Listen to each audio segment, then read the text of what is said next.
let's discuss this question which has been asked in RSMSSB Lab Assistant Paper 1.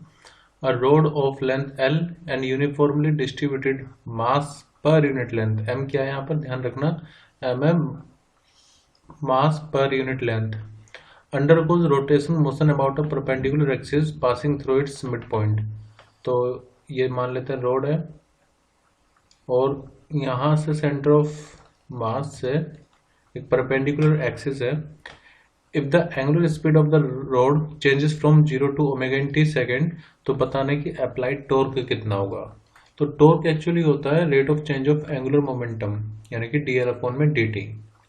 और L क्या होता है, L होता है जैसे लीनियर मोमेंटम होता है, एंगुलर मोमेंटम होता है मास इंटू वेलोसिटी, वहां पर होता है P equal to M V, और ये होता है आई इंटू में ओमेगा.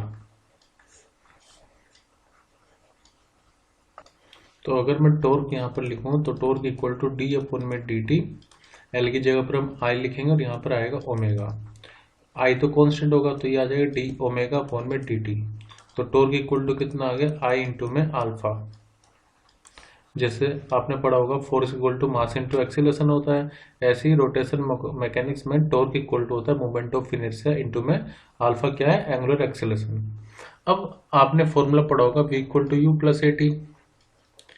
यही फॉर्मूला एंगुलर ट्रांसलेशन मोशन में चेंज हो जाता है, v हो जाता है ओमेगा, फाइनल वेलोसिटी कह सकते हैं u omega naught plus alpha into में टाइम t. अब इनिशियल जो एंगुलर वेलोसिटी यहाँ पर वो कितनी है, 0, तो ओमेगा नॉट कितना 0, तो omega equal to alpha t के इक्वल आ जाएगा क्योंकि इनिशियल 0 है एंगुलर वेलोसिटी. तो यहाँ से अगर मैं अल्फा निकालूँ तो वो ओमेगा अपॉन टी के इक्वल आ जाएगा. हमें टॉर्क निकालना है तो मैंने अल्फा को अब लिखूंगा ओमेगा अपॉन में टी. तो टॉर्क इक्वल टू आ गया आई इंटू ओमेगा अपॉन में टी.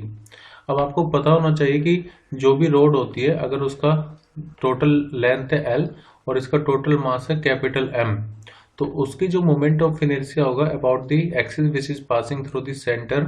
तो मोमेंट ऑफ इनर्शिया का फॉर्मूला और इस उस एक्सिस से जो कि सेंटर से जा रही है वो होगा 1/2 एम एल का स्क्वायर.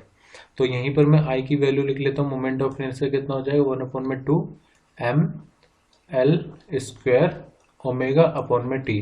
लेकिन ऑप्शन में अगर आप देखो तो एक तो formula M L square omega upon 12 t है यहाँ पर, सॉरी यहाँ पर 12 ही आएगा. बट आप ये ध्यान दो कि यहाँ पर स्मॉल एम है क्योंकि क्वेश्चन में स्मॉल एम ही गिवन है.